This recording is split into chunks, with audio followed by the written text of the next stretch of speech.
Welcome back, and thank you for tuning into Cheating Tales Lab. We appreciate every single one of you. We'd love to know, what part of the world are you watching from right now? Let us know in the comments. Now, let's dive into today's story. The crystal chandeliers of the Plaza Hotel's grand ballroom cast a warm glow over the pre-wedding celebration, their light catching the subtle silver threads in Dr. Noel Gilbert's perfectly tailored Tom Ford suit. At 52, he cut an impressive figure, tall, distinguished, with steel gray hair and the confident bearing of a man who held lives in his hands daily. As Mount Sinai's top cardiothoracic surgeon, he'd saved countless lives. But tonight was about a different kind of achievement, his daughter Bridget's wedding. He surveyed the room with quiet satisfaction, noting how the elaborate flower arrangements, white orchids and blush roses, complemented the venue's Beaux-Arts architecture. Each detail of tomorrow's million-dollar wedding represented careful planning and years of dedicated savings. The guest list read like a who's who of New York's medical elite, with hospital board members mingling among society figures. Champagne. Dr. Gilbert? A waiter appeared at his elbow with a tray of crystal flutes. Thank you. Noel accepted the glass, taking a measured sip as he watched his wife Lorraine work the room. At 48, she still turned heads in her burgundy Vera Wang gown, her blonde hair styled in elegant waves. She laughed at something Alexander Chun, the hospital's chief of surgery, had said, touching his arm with practiced charm. Their younger children, Jillian and Ray, had inherited their mother's social grace. Jillian, 23 and in her first year of medical school, captivated a group of young doctors with animated gestures as she discussed her latest rotation. Ray, 19 and home from his freshman year at Yale, had somehow gathered a small crowd of admiring young women despite his sister being the center of attention. Daddy, Bridget's voice cut through his observations. His eldest daughter approached, resplendent in a white Oscar de la Renta cocktail dress, her engagement ring catching the light. The string quartet is about to take their break. Should we have the DJ start setting up? Noel checked his Patek Philippe watch, a gift from a grateful patient whose heart he'd reconstructed after a devastating accident. Perfect timing, princess. I'll have Thomas coordinate with them. You've thought of everything. Bridget beamed, reaching up to straighten his tie. I can't believe tomorrow's finally happening. Blake's parents are over the moon with all the arrangements. Speaking of Blake, where is my future son-in-law?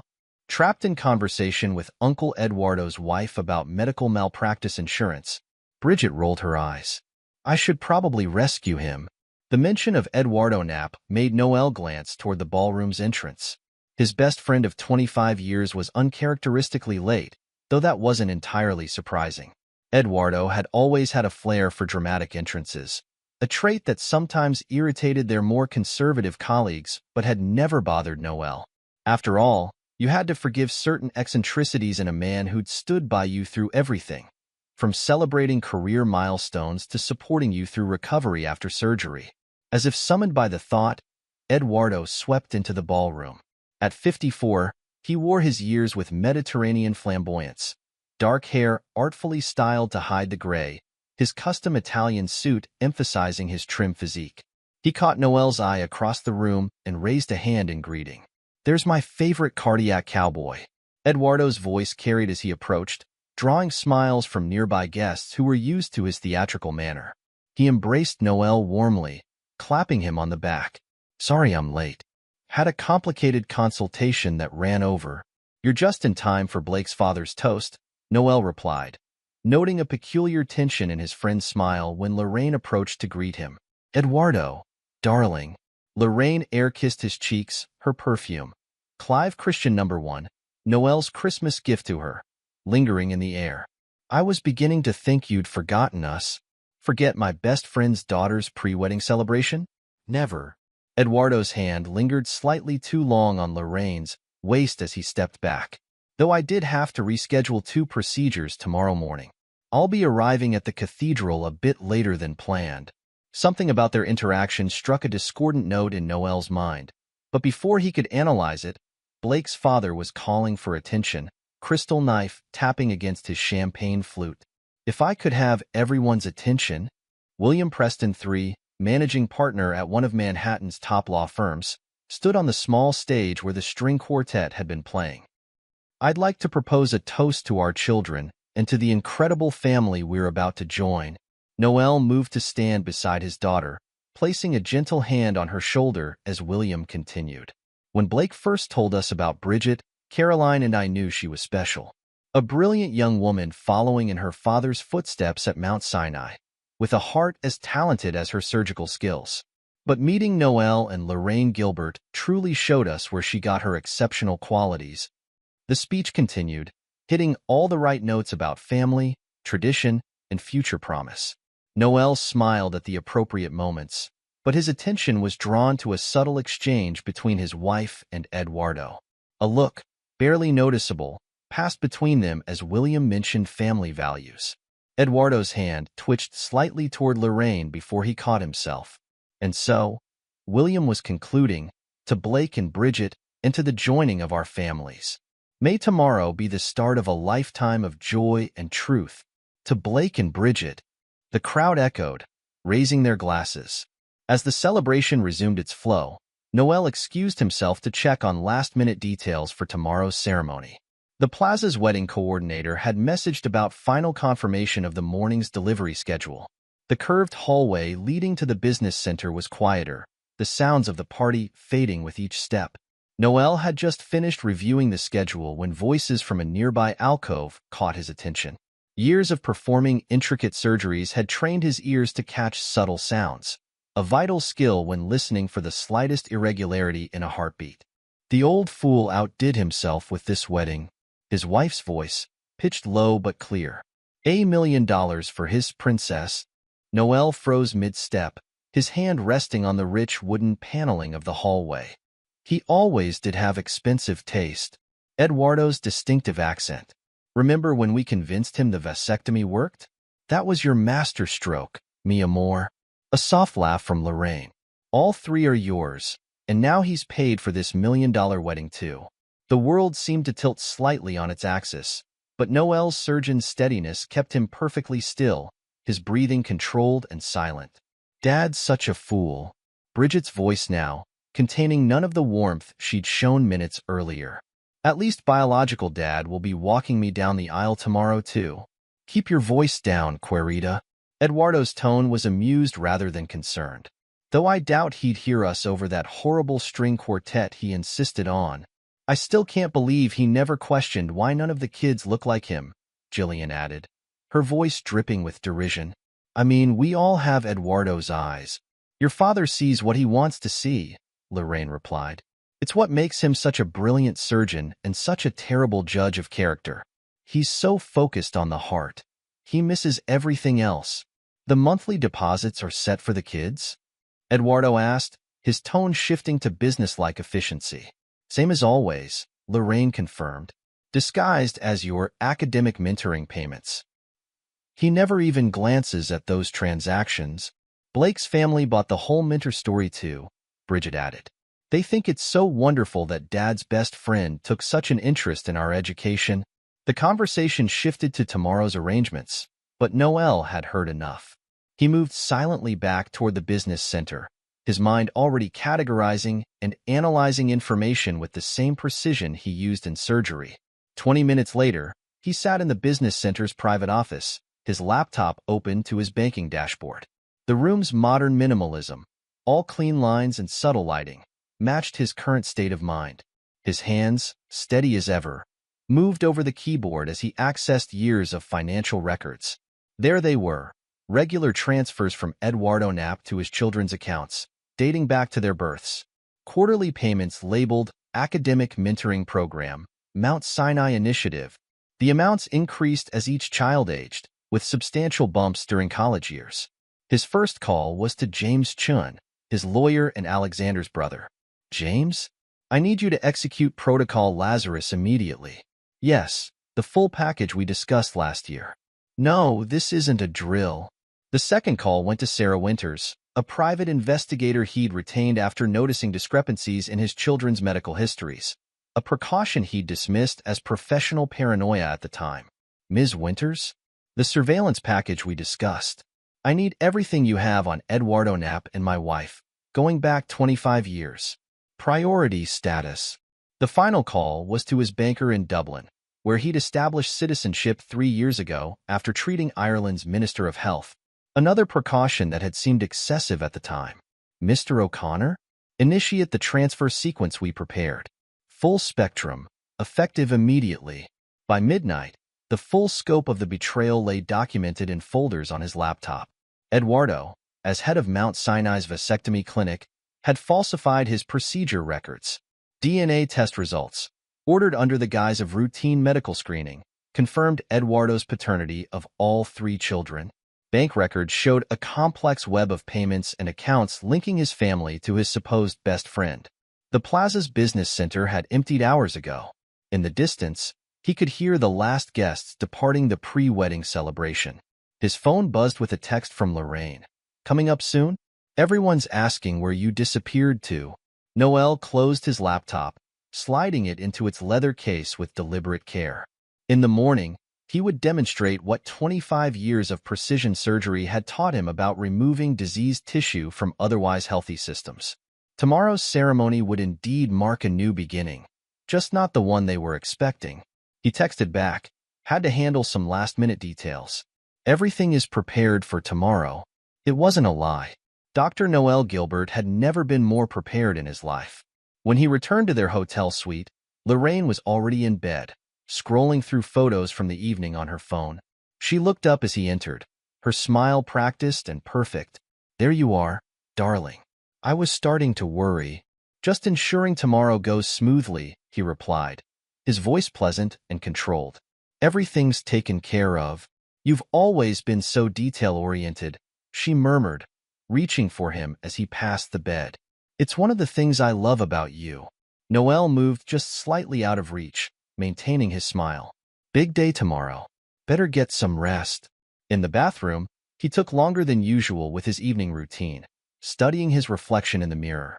The face that looked back at him was unchanged. Distinguished features, clear gray eyes, the same steady gaze that had guided him through countless surgeries. But behind that familiar facade, something had shifted fundamentally. He thought about the moment in surgery when you finally located the source of a problem. A blocked artery, a failing valve, a tumor hidden behind healthy tissue. That moment of clarity when you knew exactly what needed to be done. This was such a moment. When he finally slipped into bed, Lorraine was already asleep, her breathing deep and regular. In a few hours, she would wake to discover the true cost of her decades of deception. But for now, Dr. Noel Gilbert closed his eyes, his mind already moving through tomorrow's procedures with surgical precision. The night passed quietly, the plaza's thick walls muffling the constant rhythm of the city below. In their separate rooms down the hall, his children, Eduardo's children, slept peacefully, dreaming of tomorrow's celebration. None of them aware that the greatest performance of their lives had just reached its final act. In the darkness, Noel allowed himself a small smile. Tomorrow would indeed be memorable, just not in the way they planned. Dawn broke over Manhattan, painting St. Patrick's Cathedral in shades of rose and gold. At precisely 6:45 a.m., the first of the wedding staff arrived to find printed notices affixed to the heavy wooden doors. The cathedral's head coordinator, Maria Santos, quickly scanned the elegant cardstock. The wedding of Bridget Gilbert and Blake Preston has been canceled. Our sincerest apologies for the inconvenience. This must be a mistake, Maria muttered, reaching for her phone to call Dr. Gilbert. The call went straight to voicemail. By 7 a.m., guests began arriving in their finest attire, only to be greeted by ushers distributing small, ivory gift boxes, the wedding favors meant for the reception. Inside each box, nestled beneath traditional Jordan almonds, lay a USB drive and a carefully printed letter. William Preston III, still adjusting his bow tie as he climbed the cathedral steps, was among the first to open his. His face paled as he read, fingers tightening on the expensive paper. "My God," he whispered, showing the contents to his wife Caroline. The USB drive contained meticulously organized folders, DNA test results, bank statements, medical records, and surveillance photos spanning 2 decades. Inside the Preston's town car, Blake scrolled through the documents on his laptop, his expression hardening.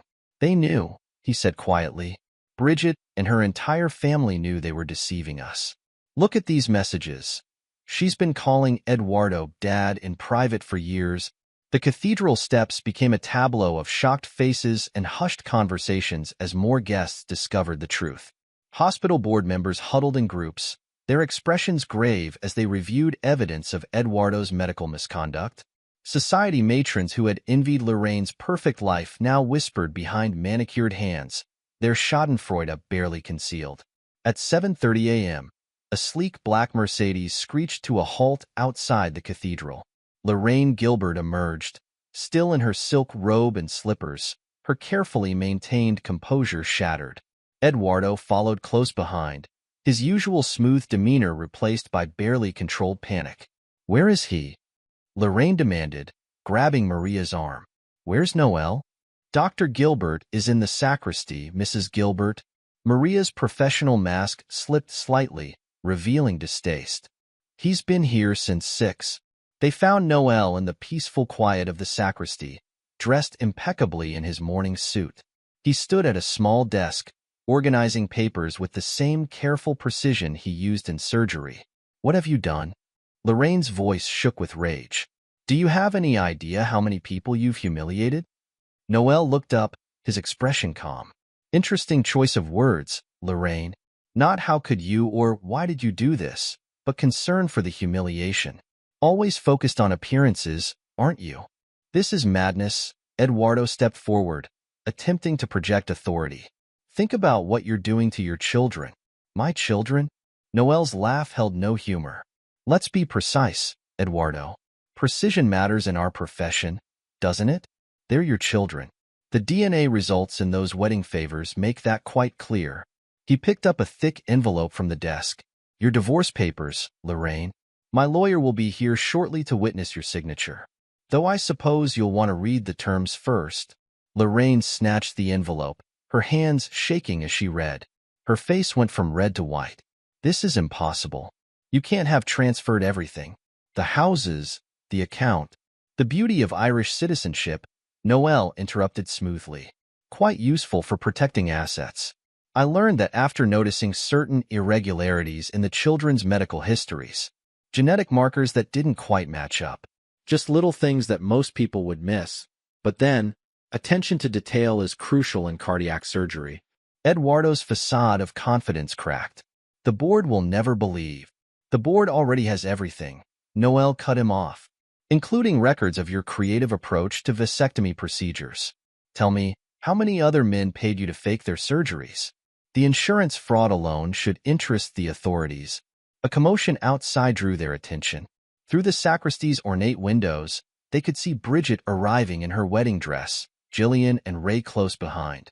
Their phones had exploded with messages from guests, driving them from their preparation suites at the plaza in various states of dress.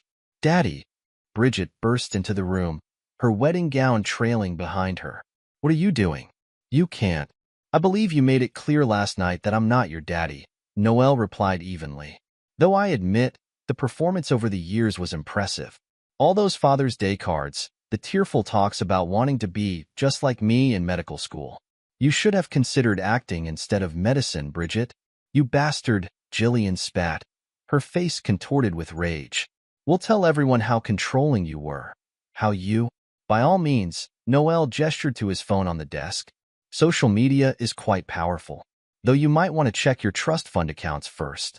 As of midnight, they've been converted to educational trusts with rather strict morality clauses.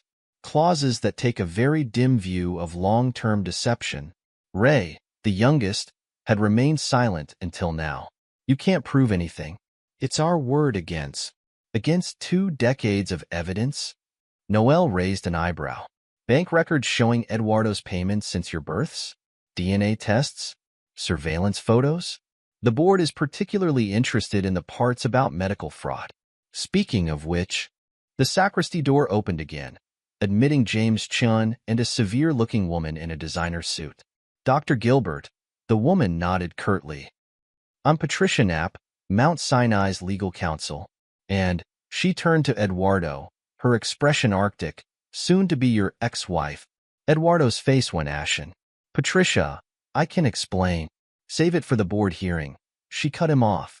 And your malpractice insurers. Though I doubt they covered deliberate fraud. Now then, James Chun stepped forward, documents in hand. Mrs. Gilbert, shall we discuss the divorce terms? I suggest you sign quickly. The press will be here soon, and I imagine you'd prefer to be gone by then. Lorraine looked wildly around the room, searching for support. She found none. Bridget had sunk onto a wooden chair, her perfect makeup streaked with tears. Jillian stared at her phone in horror, watching her trust fund balance plummet. Ray simply looked lost. You've destroyed everything, Lorraine whispered, her hands shaking as she accepted the pin from James. No, Lorraine, Noel corrected her gently. You destroyed everything. I'm simply ensuring the consequences land where they belong. As Lorraine signed, Eduardo attempted one last play. The hospital won't risk the scandal. My reputation is finished, Patricia interrupted. The board is meeting in emergency session right now. Dr. Gilbert's resignation letter included quite detailed evidence of your creative medical practices. Several other patients have already come forward. Outside, the gathering crowd of guests had grown. Their murmurs carried through the stained glass windows, punctuated by the clicks of press cameras. The story was spreading through Manhattan's medical community like wildfire. What about Blake? Bridget suddenly asked, her voice small. I need to talk to him, to explain. Blake and his family left 20 minutes ago, Noel informed her. Apparently, they take a dim view of being deceived about paternity. William mentioned something about being grateful the prenup hadn't been signed yet. The weight of consequences seemed to finally hit Eduardo. His tan face had gone gray, his usual swagger replaced by nervous fidgeting. The malpractice suits will ruin me. Lorraine, we. Lorraine's laugh was brittle. There is no we, Eduardo. You promised you'd covered your tracks. You said the vasectomy records were perfect. You assured me. Fascinating, Noel commented, watching their alliance crumble. 25 years of deception, undone in 25 minutes of pressure. Though I suppose that's often how it goes in surgery too. One small weakness and everything falls apart. James Chun cleared his throat. Dr. Gilbert, the papers are signed. Shall I file them immediately? Please do. Noel straightened his tie, checking his reflection in the window. I believe my work here is done. You can't just leave, Jillian protested. What about our tuition? Our lives? You owe us. I owed my children everything, Noel corrected her. I owed Eduardo's children nothing, though the educational trusts remain active, if you choose to earn them honestly. Consider it a lesson in consequences. He picked up his briefcase, pausing at the door. Oh, and Eduardo? The board might be interested in those other vasectomy cases you handled. The ones for the Wall Street executives? I'm sure their wives would be fascinated to learn about your special service. The sacristy fell silent as Noel departed, his footsteps echoing on the marble floor. Through the windows, they watched him emerge into the morning sun. Photographers surged forward, but he passed through them with the same calm authority he showed in the operating room. The Mercedes that had brought Lorraine and Eduardo now waited for him instead, his new driver holding the door.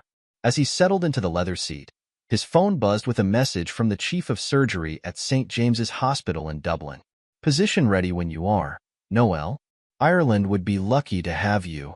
He smiled slightly, watching his former family's world implode through the tinted windows. The cathedral's spires rose against the morning sky, witnesses to a different kind of ceremony than planned, one of truth rather than deception. The car pulled away from the curb, leaving chaos in its wake. Behind him, Eduardo faced his wife's cold fury and the board's investigation. Lorraine's carefully constructed social world crumbled like a house of cards. Their children, faced with the consequences of their complicity, watched their privileged lives dissolve. But Dr. Noel Gilbert felt only the calm satisfaction of a surgeon after a successful operation, when diseased tissue had been carefully excised, leaving room for healthy growth to begin. His phone buzzed again. A news alert this time. Scandal at Mount Sinai. Top surgeon exposes decades of deception. He turned off the phone, looking ahead to the airport where his private jet waited. Dublin beckoned, offering not an escape but a carefully planned new beginning. Behind him, Manhattan's medical community would be dealing with the fallout for months to come. None of them would ever forget the wedding that wasn't, or the surgeon who turned his skills for precision and planning toward a different kind of cutting altogether. The morning sun sparkled off the River Liffey, casting diamond patterns on the walls of Dr. Noel Gilbert's penthouse apartment in Dublin's prestigious Docklands district.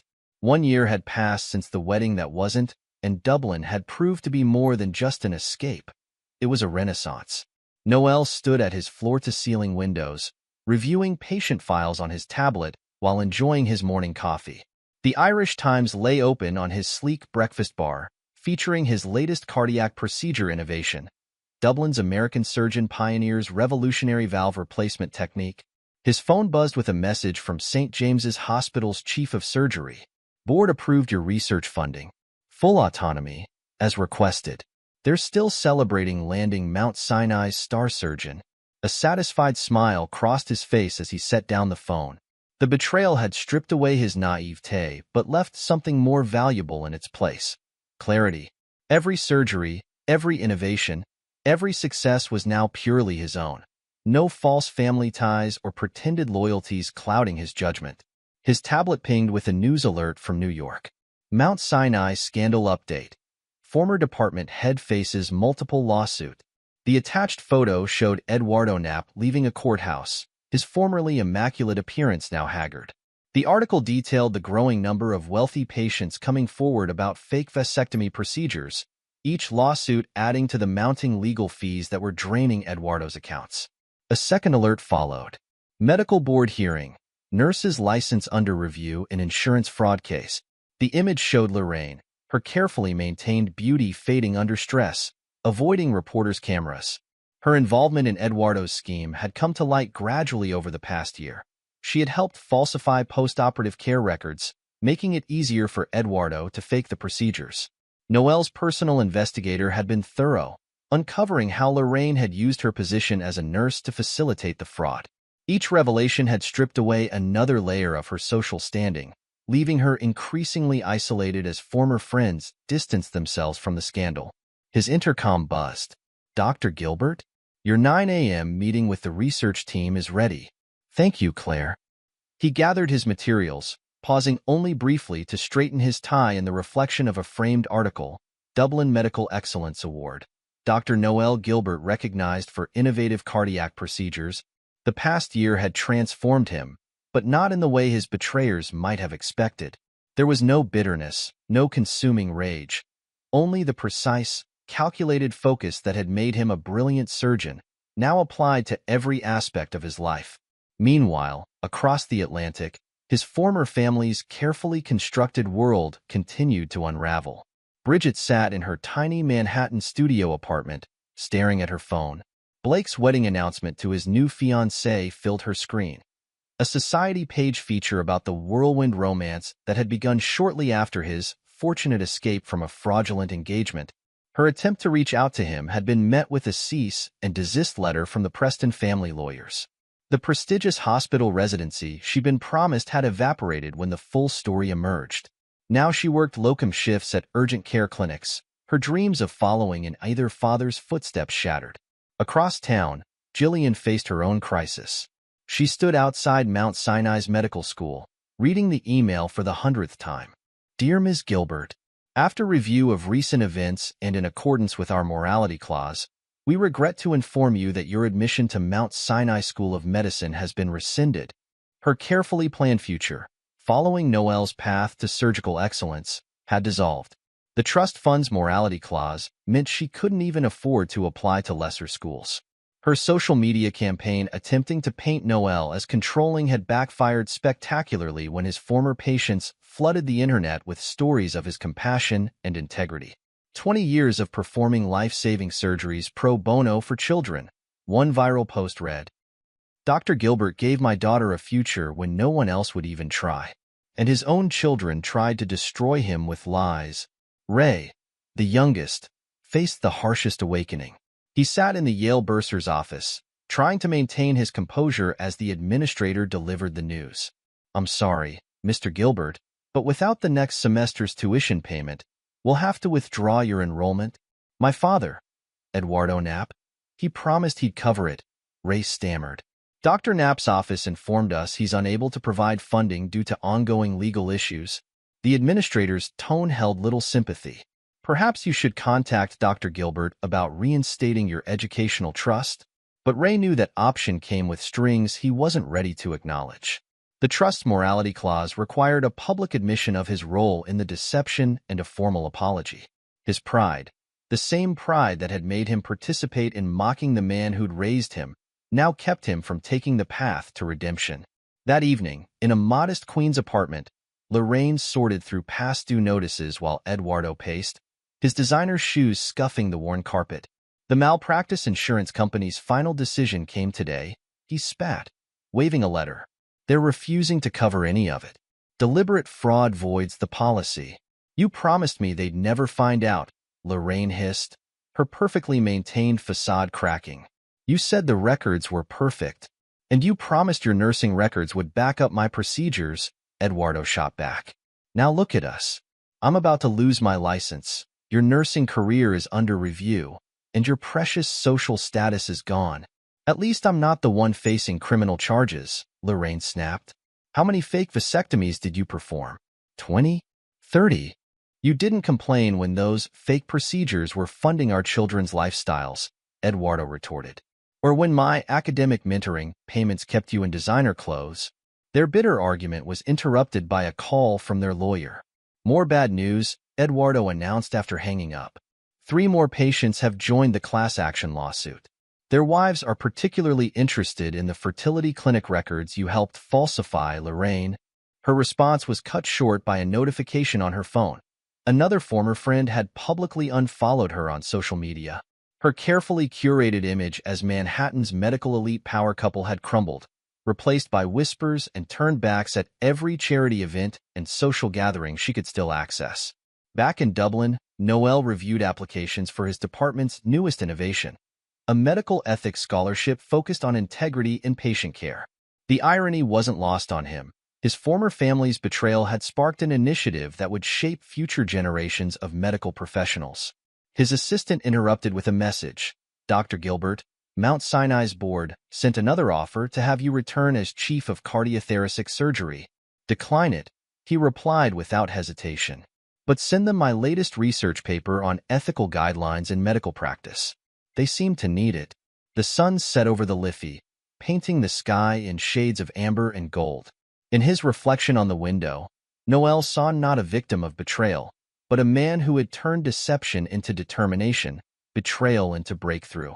Tomorrow would bring new surgeries, new innovations, new chances to save lives. The past was precisely where it belonged, behind him, serving as a foundation for something far more valuable than false family ties. A legacy built on truth. Eduardo Knapp sat in his attorney's office, staring at the mounting stack of lawsuit files. Multiple patients had come forward, each case more damaging than the last. Wealthy businessmen whose wives had become mysteriously pregnant years after their supposed vasectomies were particularly eager to testify. It's not just the medical malpractice, his lawyer explained grimly. The insurance fraud charges alone could carry significant penalties. And with Mrs. Gilbert's nursing license under review for her role in falsifying records, don't mention that woman to me, Eduardo snapped. The affair that had seemed so exciting, so worth every risk, now felt like a noose tightening around his neck. This is her fault. If she'd been more careful with the documentation, I'd be careful about assigning blame, his lawyer interrupted. The prosecutors are very interested in how long she helped cover up your fake procedures. They're offering her a deal to testify.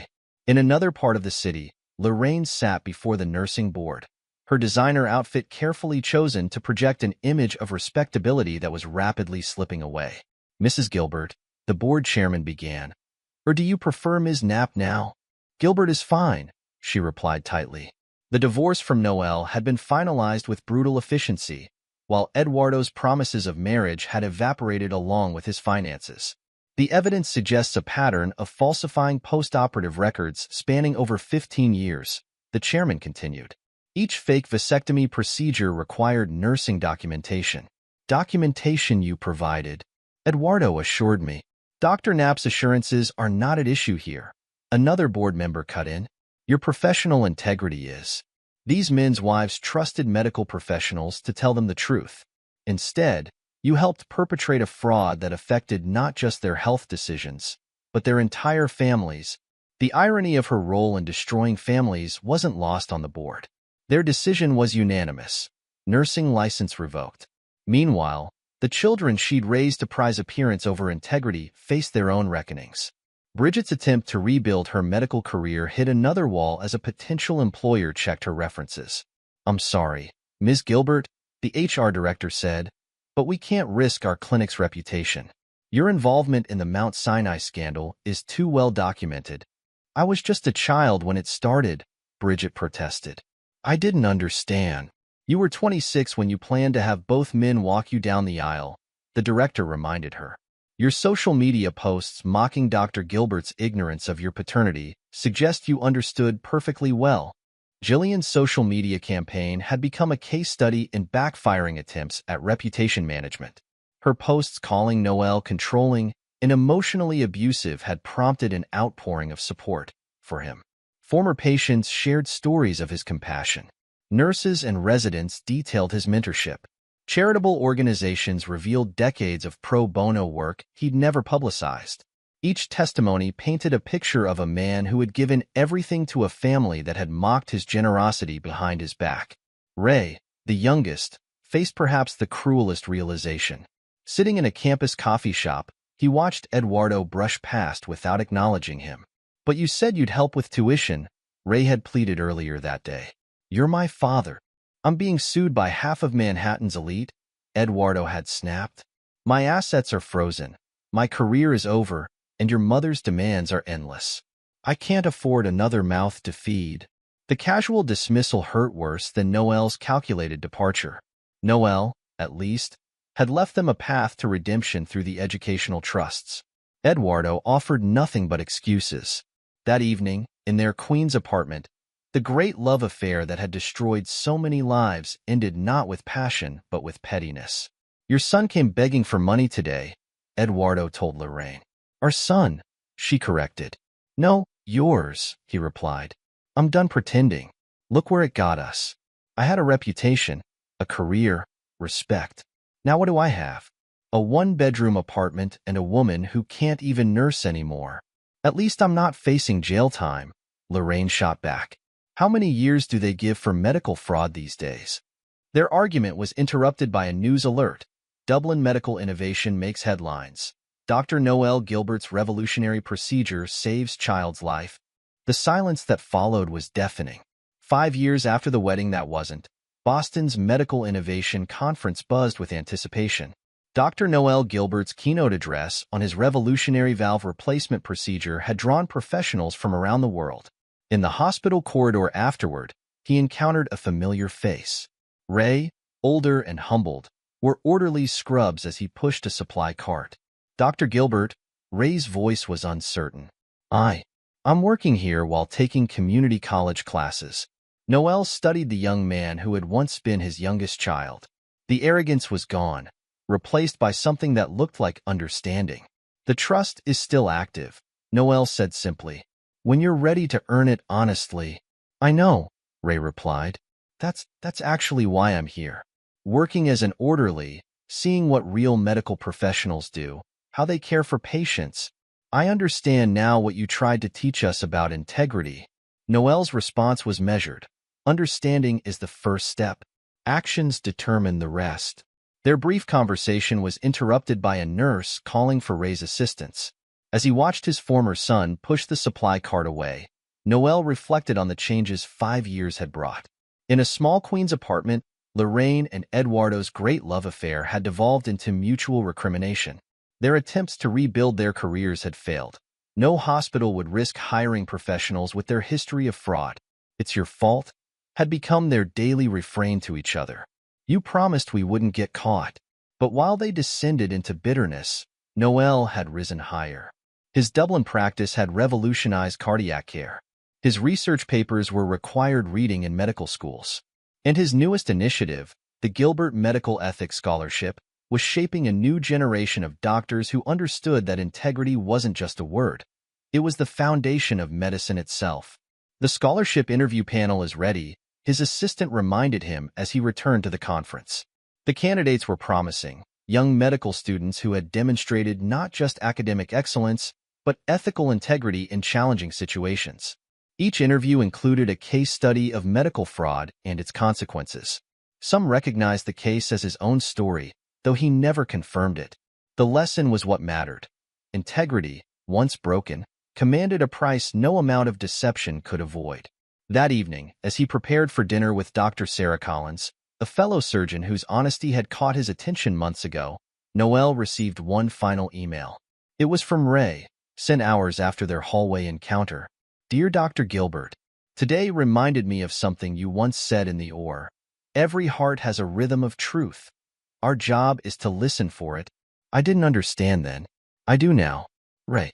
Noel smiled slightly as he closed his laptop. The betrayal that had ended one chapter of his life had opened another, one built on truth, innovation, and a legacy that would outlast any deception. In the end, that was the greatest revenge. Not the destruction of his betrayers, but the creation of something far more valuable from the ashes of their deceit. The main story ends here. If you want to listen long-term epilogue of 10 years, then continue. Epilogue. 10 years later. The Manhattan courthouse stood imposing against the autumn sky as Eduardo Knapp shuffled through its doors, a shadow of his former self. At 64, his Mediterranean charm had faded to gray, his once proud posture bent under the weight of a decade's consequences. Today marked the final hearing in a class action lawsuit that had taken 10 years to resolve. All rise. The bailiff called as Judge Martinez entered the courtroom. Eduardo's public defender, all he could afford now, straightened his wrinkled tie. The gallery behind them filled with familiar faces.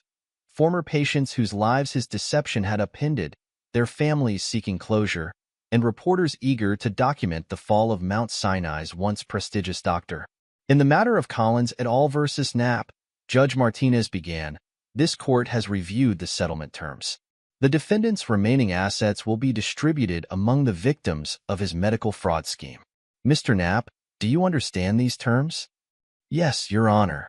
Eduardo's voice cracked. The settlement would take everything. His savings, his pension, even the small Queens apartment he'd managed to keep until now. In the gallery's back row, Lorraine Gilbert Knapp, she'd never legally changed her name, though Eduardo had promised marriage for years, watched with bitter resignation. At 58, her carefully maintained appearance had crumbled under financial strain. The designer clothes were long gone, replaced by discount store finds. Her blonde hair, now streaked with gray, hadn't seen a professional stylist in years. Furthermore, the judge continued, the defendant is permanently barred from any medical practice or consultation, including overseas opportunities. That final stipulation crushed Eduardo's last hope. He'd been negotiating with a questionable clinic in South America, promising them his special services. Now even that door closed. After the hearing, Lorraine didn't wait for him. Their great love affair had devolved into a bitter coexistence in their cramped apartment, each blaming the other for their downfall. Tonight, she'd returned to her job as a receptionist at a strip mall dental office, the only medical-adjacent work she could find after losing her nursing license. The next morning's Irish Times carried a vastly different story. The headline read, Gilbert Medical Ethics Foundation expands global reach. The accompanying photo showed Dr. Noel Gilbert, distinguished at 62, speaking at Trinity College Dublin's medical school. The article detailed his latest triumph, a worldwide initiative combining innovative cardiac procedures with stringent ethical oversight. His valve replacement technique had become the global standard, while the Gilbert Medical Ethics Scholarship had produced a new generation of doctors committed to integrity above profit. In his penthouse office overlooking the River Liffey, Noel reviewed the Foundation's latest reports with his wife, Dr. Sarah Collins Gilbert. Their marriage, built on shared values and mutual respect, had flourished over the past 7 years. She headed the Foundation's research division, her commitment to medical ethics matching his own. The New York Times wants to interview you about the Foundation's 10th anniversary, Sarah mentioned, sliding a tablet across his desk. They're particularly interested in how it started. Noel smiled slightly. They know how it started. That wedding scandal is still required reading in medical ethics courses. Speaking of which, Sarah pulled up another email. Ray's application for the scholarship program arrived this morning. Ray Gilbert, now 29, had spent the past decade working his way up from hospital orderly to licensed practical nurse. His journey from entitled youth to healthcare professional had been slow but genuine. Each step had been earned through honest work, his former arrogance replaced by genuine commitment to patient care. His supervisor at Boston General wrote quite a recommendation, Sarah noted. Apparently, he uses his own story to teach new staff about medical ethics. Meanwhile, in a modest Manhattan apartment, Bridget Gilbert Preston was no longer. After her society wedding imploded, she'd eventually married a pharmacy technician. They lived in Queens, where she worked as a physician's assistant, the highest medical position she could achieve after the scandal destroyed her surgical aspirations. Her attempts to rebuild bridges with the Preston family had failed spectacularly. Blake had married within months of their broken engagement. His new wife, now sitting on hospital boards, Bridget, had once expected to chair. The society pages that had once featured her as Manhattan's medical princess now barely acknowledged her existence. Jillian, 33, had found an unexpected path after losing her medical school admission. Working as a medical equipment sales representative, she traveled between small clinics, the only facilities that would still do business with a Gilbert. Her social media accounts, once full of mocking posts about Noel, now stayed carefully professional, though the internet never forgot her attempted character assassination. In their respective corners of New York, the former Gilberts received the same email that morning. The Gilbert Medical Ethics Foundation proudly announces its 10th anniversary symposium. Keynote speaker Dr. Noel Gilbert will present Integrity in Medicine, a Decade of Change. Location: Mount Sinai Hospital, Main Auditoria. The choice of venue wasn't lost on anyone. Mount Sinai, eager to rebuild its reputation after the Knapp scandal, had spent years courting Noel's return. Instead, he'd chosen to use their auditorium for a single day, a reminder of how integrity could triumph over deception. Eduardo, reading the announcement on a public library computer, felt the last threads of his dignity unravel. The symposium would feature case studies of medical fraud, including his own scheme. His name would become a cautionary tale, taught to future generations of doctors as an example of ethics abandoned for profit. Lorraine saw the announcement at work, her hands shaking as she filed dental records. The receptionist position barely covered her share of their rent, forcing her to seek side work cleaning medical offices at night. The irony of sanitizing the spaces where she'd once administered care wasn't lost on her. That evening, in their shabby Queens apartment, Eduardo and Lorraine faced another microwave dinner, their conversation as bitter as their instant coffee. Mount Sinai's hosting his symposium, Eduardo spat. Those hypocrites. Half their board knew about my special arrangements. At least you're not scrubbing toilets in medical offices, Lorraine retorted. Do you know how many former friends I've run into while cleaning? Women who used to beg me for invitations to my charity events. Their argument was interrupted by a notice slipped under their door.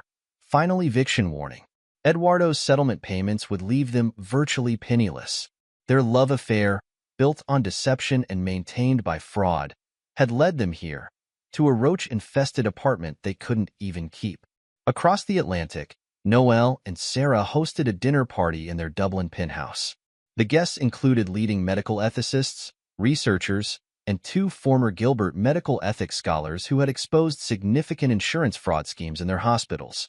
Your foundation changed the culture, one guest observed. 10 years ago, doctors looked the other way. Now they speak up. Integrity isn't just about following rules, Noel replied, sharing a knowing look with Sarah. It's about understanding why the rules exist. Every medical decision affects lives beyond the patient in front of us. Later that night, reviewing Ray's scholarship application, Noel read his personal statement.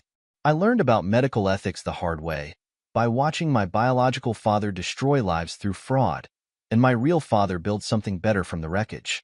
Every time I help a patient, I remember that trust is earned through truth, not convenience. Sarah, reading over his shoulder, squeezed his hand. Are you ready to tell your story at the symposium? It's not just my story anymore, Noel answered. It's become something larger. a lesson about choices and consequences, about turning betrayal into benefit. The symposium proved his point. The Mount Sinai auditorium filled with medical professionals, students, and ethics committees from around the world. In the front row, Ray sat in his nurse's scrubs, representing both what had been lost and what could be rebuilt through honest work. Eduardo and Lorraine weren't present, though they'd received invitations. They spent that day packing their meager belongings, preparing to separate at last. Eduardo had found a room in a retirement home for destitute medical professionals, an institution he'd once mocked.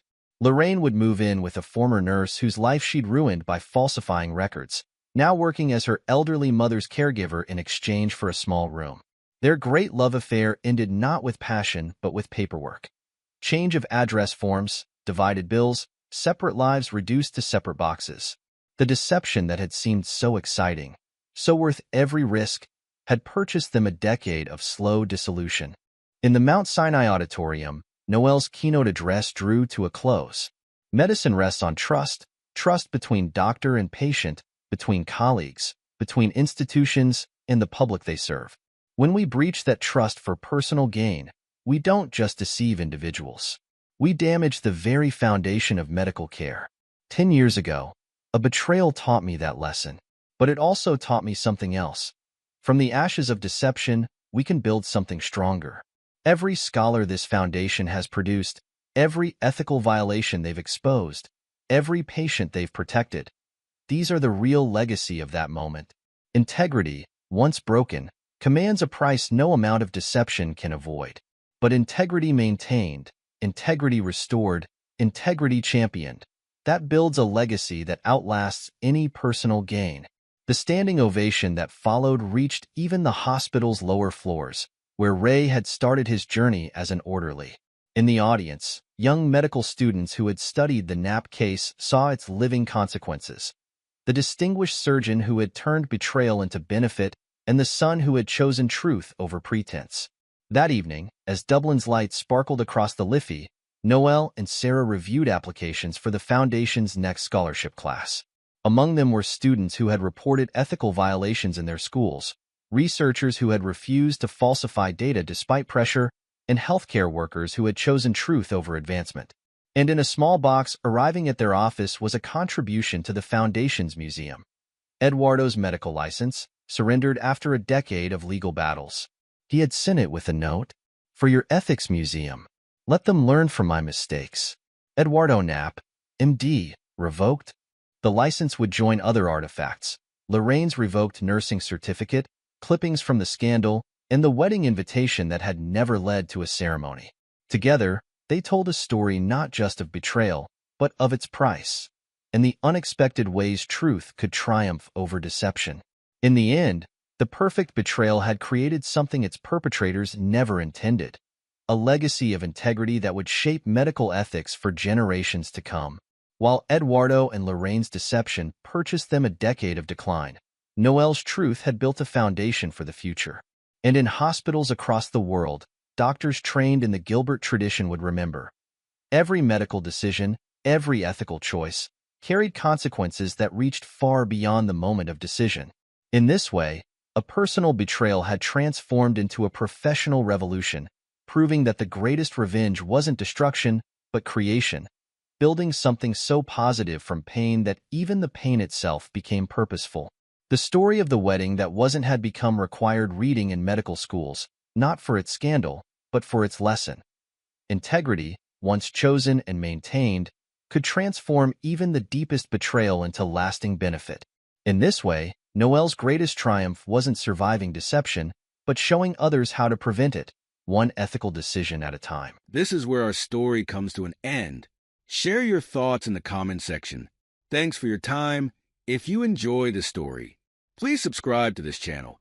Click on the video you see on the screen, and I will see you there.